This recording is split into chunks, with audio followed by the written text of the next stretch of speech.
Fala galera, retornando aqui para concluir as minhas observações acerca da obra Dom Quixote, da editora 34, pelo menos essa versão publicada pela editora 34, que é uma edição bilíngue, muito bem fundamentada, uma tremenda edição. E para quem não está acompanhando os vídeos, né, eu já fiz 3 vídeos anteriores e eu vou tentar concluir um só para ser mais conciso, né, porque não tem tanto o que discutir aqui, levando em conta a minha leitura. Eu sou Tiago, meu nome é Tiago, eu sou professor de filosofia e sociologia, entre outros quebra-galhos que às vezes eu necessito fazer para ajudar colegas, instituições escolares. E eu me dispus aqui a fazer uma leitura alternativa, bastante contrastante, de Dom Quixote. E nos primeiros vídeos, como vocês mesmos sabem, né, pelo menos para a galera que está acompanhando, eu iniciei a problematização aqui do Dom Quixote, como geralmente é feita pelos acadêmicos, os pesquisadores, os estudiosos dessa obra, né, como um guerreiro da justiça, como um guerreiro idealista que promover a justiça contra o gosto das autoridades, das instituições daquela época. E a minha leitura é bem contrastante em relação a isso, e não é uma leitura bizarra, não é uma leitura totalmente fora do que é plausível, porque isso condiz, ao meu ver, tendo em vista o próprio autor, o Cervantes, Miguel de Cervantes, com a projeção de um herói crítico ao idealismo que talvez ele, Cervantes, tenha vivenciado e tenha colocado como regra, como métrica da sua vida. Sendo assim, já partindo aqui para o último ponto do que eu acredito ser mais relevante nessa leitura crítica, eu penso que o Dom Quixote seja uma obra, sobretudo, não apenas, mas sobretudo, e isso é declarado pelo autor mais uma vez, estou voltando aqui a afirmar isso, porque isso aqui é uma blindagem argumentativa que eu posso elaborar, né? O Cervantes declara ao longo de toda a obra, através das palavras do próprio Dom Quixote, mas não somente, em alguns momentos, como que se o autor levantasse ali no meio da obra e falasse diretamente, quebrando a quarta parede com nós, telespectadores, né? Ou melhor, nós leitores, né? Telespectadores, no caso de vocês aí. Então, assim, o fundamento da crítica da obra Dom Quixote é, sobretudo e inquestionavelmente, a crítica ao idealismo cavaleiresco medieval que esteve presente ali na Espanha até o século XVIII, se a gente for analisar direitinho, né? Essa obra é do século XVII, se não me falhar a memória. Mas a Espanha, ela era um país medieval e insistiu nessa postura medieval, né? Inclusive a Igreja Católica, no pior sentido da palavra, né? Com suas piores práticas medievais, continuou presente na Espanha até o século XVIII/XIX. Então, assim, a Espanha continuou medieval durante muito tempo. E a crítica de Cervantes, através de Dom Quixote, se destina ao idealismo cavaleiresco medieval daqueles tempos. Então, entre tantas reflexões oferecidas em meio à obra, há uma delas mais digna de nota sobre o sentido da vida.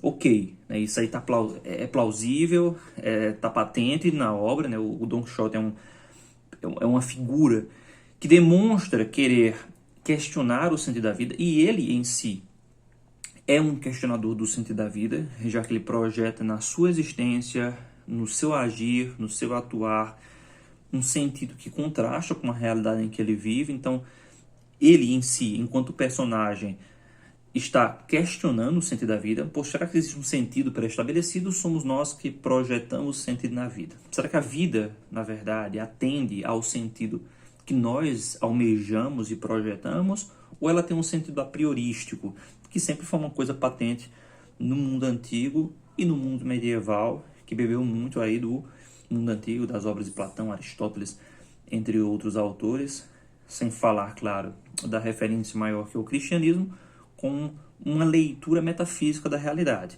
Com o Dom Quixote e com essa literatura moderna que aqui eclode, né, e rompe, nós temos um questionamento do sentido da vida a partir da própria existência desse personagem, que se nega a alinhar-se àquelas diretrizes do seu contexto, diretrizes mais óbvias, e decide viver como ele bem o entende. Ok. Conquanto, partindo aqui mais uma vez para o meu roteiro de estudo, o fato é que o foco da obra, né, a essência da obra Dom Quixote, Cervantes, é a crítica dos delírios militaristas medievais. Isso não sou eu que estou dizendo, é o próprio Cervantes, e isso é uma coisa que a crítica admite, tranquilamente. É uma paródia do militarismo medieval. E por mais que o mundo estivesse passando ali por um processo de transição muito lento, não foi imediato, né? Muita gente pensa que do século XV, do século XIV/XV para o XVI, já entrava a modernidade e tudo tinha mudado. Claro que não. Especialmente em algumas nações específicas, como a Espanha, como a Alemanha, que insistiram nessa estrutura, nesse modelo de organização social e geográfico medieval. Como é reconhecido publicamente, Dom Quixote é um tapa na cara do idealismo medieval, como a gente já falou aqui várias vezes, mas de forma universal, aí já tentando ir além um pouco da própria obra, é uma crítica sobre o militarismo de todos os tempos. Então, o Dom Quixote é uma figura militarista. Ele até se diz, em alguns momentos, como que uma pessoa das letras, né? Isso vem à tona na primeira parte da obra, como ele é um homem culto, como ele é uma pessoa das letras. Mas ele também coloca a parte das letras a vida militar. E ele enfatiza essa questão militar, o ideal militar. E nesse sentido aqui, o autor critica o militarismo não só medieval, mas o militarismo de todos os tempos, o que também se aplicaria às atividades militares exercidas por ele mesmo, no caso o autor Cervantes. Indo além, é uma crítica ao idealismo de qualquer gênero. A postura idealista de mundo, aí sim a gente retoma mais uma vez essa leitura crítica associando a palavra niilismo a Dom Quixote e a Cervantes, e talvez o Cervantes esteja aqui realmente antevendo as consequências e os problemas decorrentes de uma leitura niilista de mundo. Não no sentido ainda lá de Dostoiévski, de Nietzsche, mas já antevendo, por causa da sua prática, por causa da sua vida, os perigos de um idealismo que pode se alinhar perfeitamente ao quê? Ao discurso hegemônico, ao discurso político, ao discurso das elites econômicas, ao discurso hegemônico em vigor. Porque por mais que o personagem Dom Quixote seja contrastante com o seu tempo, ele é, sobretudo, alguém que representa esse ideário militar tão almejado por tantas pessoas de todas as épocas. De todas as épocas. Pode não ser o ideário militar medieval, mas pode ser o ideário militar moderno ou contemporâneo e que continua a fascinar e a conquistar tantas pessoas. E que Cervantes teve uma vida miserável por causa disso. Foi um cara que se engajou essa vida e foi uma pessoa que não lucrou em nada com isso. Muito pelo contrário. Jogou sua vida no lixo porque se lançou de cabeça, mergulhou de cabeça em um modus operandi de vida que não lhe entregou nada, enquanto que ele, enquanto militar, fez tudo de bom no sentido dos seus ditames, atendeu a todos os parâmetros do que era desejado para um combatente. Foi um guerreiro, foi um herói, foi um conquistador, fez tudo e não ganhou nada. Então, por que fazer? Dom Quixote me parece ser um questionamento nesse sentido. Por que viver assim? Por que atender a esses parâmetros? O que é que garante que esse tipo de vida é boa, é digna? Será que eu não sou um palhaço? Me parece, sim, que Dom Quixote é um questionamento do próprio Cervantes em relação a tudo aquilo que ele fez. Alguns pontos podem ser evocados a favor do Dom Quixote enquanto personagem, né? Seja lá qual for a leitura do Dom Quixote, né? Tem realmente esse mérito, tem essa virtude de ver o melhor nas pessoas mais simples, né? Ele encontra um simples lavrador, um simples homem do campo, como era o Sancho Panza, um escudeiro, uma pessoa extremamente nobre, e ele reconhece isso. E os críticos insistem muito nessa nobreza do Dom Quixote em relação às pessoas mais humildes. Ok, joinha. Porém, Dom Quixote é o cara que não só vê virtudes em pessoas muito simples, verem plebeias, verem pessoas do campo, né, princesas e simples lavradores, escudeiros, cavaleiros, mas trata essas pessoas muitas vezes da maneira mais brutal possível. E um exemplo perfeito disso é o final da obra, em que Dom Quixote, né, na verdade, assim, ao longo do segundo tomo do livro, o Sancho Panza, né, já entrando aqui em alguns spoilers, mas para quem não se importa, o Sancho Panza, na verdade, ambos, né, Don Quixote e Sancho Panza recebem um presságio fake, né, um presságio que na verdade é uma grande mentira das pessoas daquela época, em que diziam que o enfeitiçamento da Dulcinea, que também é outro delírio deles, um suposto enfeitiçamento de Dulcinea iria se desfazer quando o Sancho Panza ele se açoitasse, né? Ele se chicoteasse 3.000 vezes. Isso é feito como um trote. Eles estão ali, os nobres de um local onde eles acabam ficando hospedados e estão simplesmente brincando com a cara deles, né? Tirando um sarro com a cara deles, e eles levam a sério isso. Sancho Panza um pouco menos que Don Quixote. Inclusive, Sancho Panza mereceria aqui um estudo, né? Porque ele é um personagem bem mais interessante que o Don Quixote, mas claro que ele só existe por causa do Don Quixote. Então a sua relação aí com o personagem principal é óbvia, a sua importância, né? Mas o Sancho Panza acaba entrando nessa onda e Don Quixote fica insistindo para que Sancho Panza se açoite, né? Se chicoteie, né? Rasgue sua carne com um chicote durante um tempão, durante toda a obra. E em um determinado momento ele tenta açoitar Sancho Panza. Ele diz assim, poxa, o seu açoite, o seu chicoteamento, a sua punição exigida por Deus, exigida pelos deuses, sei lá, ela é essencial e você não vai poder escapar disso não.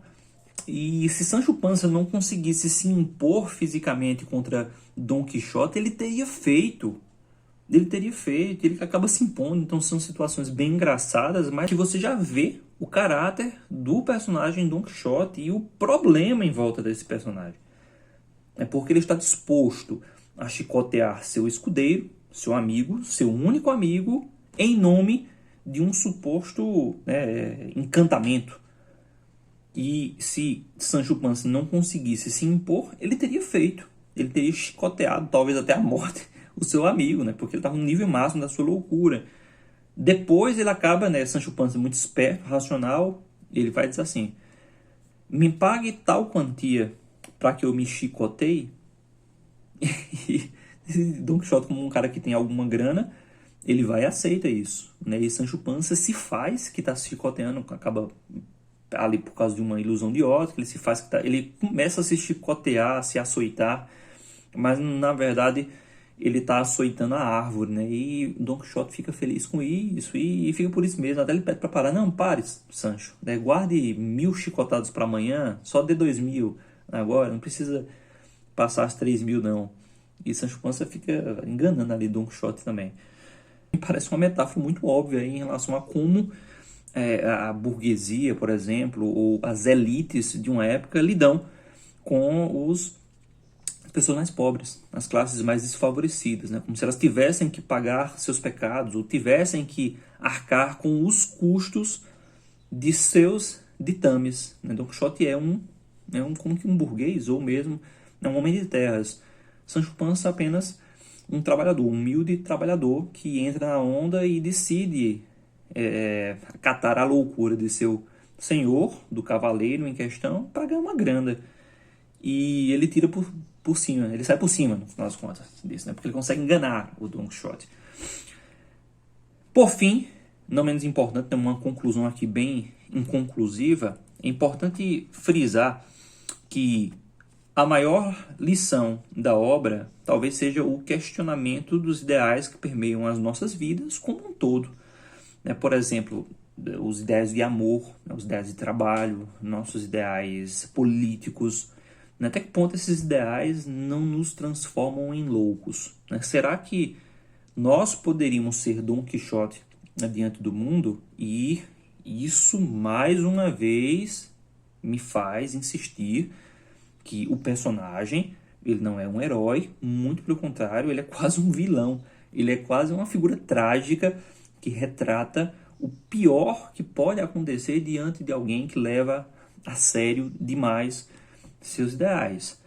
Sendo assim, esses ideais nos levam a agir de determinadas formas, nos levam a ser de determinadas formas, e esse modo de ser, essas ações, essa moralidade que pode conduzir nossas vidas pode ser extremamente inconsequente, perigosa, talvez até delirante. Mas até que ponto nós estamos vendo apenas a jornada de um louco? Será que poderíamos ser loucos nas nossas vidas? Questionamento muito legítimo, viu? E esses ideais, essa moralidade, esses ditames morais e éticos poderiam se ligar ou não ao poder regente, ao poder em vigor. Até que ponto, portanto, esses ideais estariam, como estão na narrativa, ligadas à estrutura de poder daquela época? Porque, como eu disse a vocês, Dom Quixote, em um determinado momento, ele transforma-se em um palhaço público, um palhaço das elites daquele período. E, como um palhaço, né, um militar no contexto, ele atende a todos os desígnios dessa elite. Ele atende, portanto, a um ideal que é extremamente conivente para essas elites. Até que ponto esses ideais, portanto, e essa moralidade cavaleiresca, essa moralidade militarista, não é produzida, não é estimulada, não é conivente para essas elites? Questionamento muito legítimo, mas, mais uma vez, precisamos aí alertar que não é um questionamento feito por estudiosos, é um questionamento feito por mim. Sendo assim, e portanto, para finalizar agora verdadeiramente, Dom Quixote falece no final da obra justamente com desgosto por tudo que fez, com desgosto de sua vida. E o falecimento de Dom Quixote me parece o falecimento espiritual do próprio Cervantes. Ou, claro, né, uma criação do próprio Cervantes, mas assim, realmente foi o falecimento do ideal cavaleiresco do Cervantes. Do ideal que talvez tenha guiado por muito tempo a sua vida, norteado suas ações. E poderia até pensar que, poxa, quantas brutalidades Cervantes não podem ter feito em nome dessa conduta militar. E ele, Dom Quixote, morre desgostoso e o próprio Cervantes vem à tona no final da obra, se aparta do seu personagem, reafirma essa mensagem, está lá nas últimas 2 páginas da obra, basta você dar uma lidazinha se tiver acesso, você vai ver que isso não é segredo para ninguém. E o Dom Quixote em questão, em seus últimos momentos, ele retoma a sua identidade, né, que é o fazendeiro Alonso Quijano, o Bom. E ele percebe que a sua bondade era reconhecida pelo pouco que ele fazia, mas era um pouco significativo. Alonso Quijano, o Bom, era bom porque ele era, no seu cotidiano, uma pessoa simples, uma pessoa boa, uma pessoa prestativa, uma pessoa que fazia o pouco no seu cotidiano, mas fazia. Em contrapartida, Dom Quixote, o personagem que Alonso acaba se travestindo, é extremamente perigoso, é inconsequente, é brutal, é cruel em diversos aspectos. Tudo em nome da justiça. E como um ideal de justiceiro, digamos assim, né? A gente poderia até colocar aqui um vigilante, né? No sentido mais torpe da palavra, um vigilante, ele pode ser, no final das contas, uma pessoa perigosa. Se eu fosse resumir de maneira bastante prática aqui um pouco da obra do Dom Quixote, lembro-me na hora justamente de um lema, né, de uma frase icônica aí da cultura cristã, de que o inferno está cheio de pessoas bem intencionadas. E é isso, né? O Dom Quixote é um personagem bem intencionado, mas faz barbaridades. E em nome dessas boas intenções, ele só faz divertir as elites daquela época. E quase que nada de bom ele faz para as pessoas à sua volta. No máximo, essas pessoas acabam articulando-se em volta do personagem como se ele fosse o principal ponto de concentração de várias histórias, mas ele não é protagonista nessas histórias, ele é muito mais um provocador. Ele é muito mais uma figura ali, um espectador das narrativas, das tramas que passam em volta da sua figura. Mas é isso, gente. Para quem acompanhou, espero que vocês tenham gostado. Devo ainda fazer aqui mais 2 vídeos tratando apenas sobre motivos para se ler ou motivos para não ler Don Quixote. Vão ser vídeos polêmicos no mínimo, né? Porque para quem gosta da obra vai se sentir incomodado, mas a intenção é simplesmente esclarecer a cabeça, os projetos daqueles que pretendem encarar essa leitura. Beleza? É isso. Valeu, um abraço e fiquem na paz. Juízo aí.